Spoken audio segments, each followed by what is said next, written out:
the major cause of high rate of mortality in catfish farming.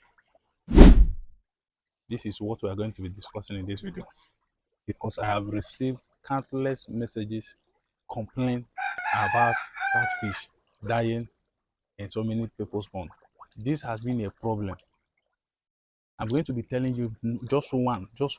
If you can be able to do just one thing, you are going to reduce, if not eradicate it completely, the mortality rate in your farm. It's very common, and that's why people neglect it. So I'm going to be telling you this one thing.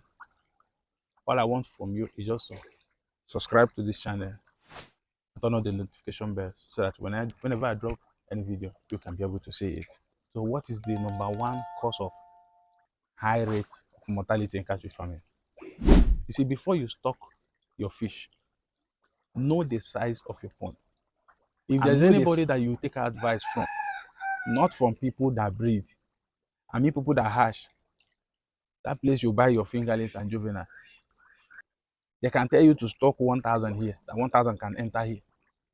That is not true. Know the size of your pond. If you don't know the quantity to stock in your pond, just tell me the size of your pond, the length, the width, and the depth. Then I can be able to tell you this quantity that you can stock in your pond to get a good result. The number one cause of mortality rate in catfish farming is overstocking. Overstocking. Why is it number one? Because imagine that you stock 1,000 here. When they are still small, you will not experience mortality. But immediately they start growing, maybe after 1 week, 2 weeks, or 3 weeks, you start experiencing mortality. And the more you leave them there, the higher the mortality. Reason being because they are choked up. Imagine you putting 20 people in one room or 30 people in one room. What will happen? The same thing is applicable to these animals. They need space. They need to breathe.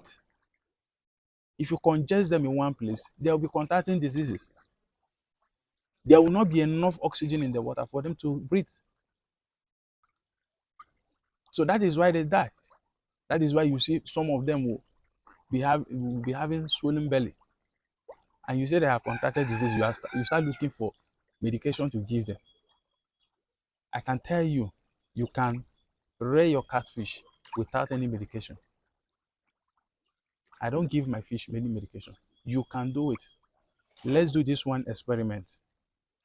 If you are experiencing mortality in your pond right now, this is one thing I want you to do. Go and buy extra pond. Separate your fish into two. Then watch them for 1 week. Check the mortality that you have been experiencing and check the current one. You will see that it will reduce. Definitely it will reduce. Then after some time, they will still increase again. Reason being because they are growing. So if they outgrow the size of the pond that you put them, they will start dying. So they will continue dying until they get to the number of quantity that should be stocked in that pond. You don't expect 1,000 catfish this size. This is the size that you want to harvest, and you want to harvest it inside this thing. Can you go to the market and buy that size and put it inside it and see if it will contain them? So if it will not contain, if they will not survive it, why trying to raise 1,000 from one pond? So you see, you are just wasting your time. It's something that is not possible. But the fact is not possible, that's the reason they will die. So number one cause of mortality is overstocking. Don't overstock. I've told you, drop the size of your pond in the comment section. Then I will tell you the quantity to stock.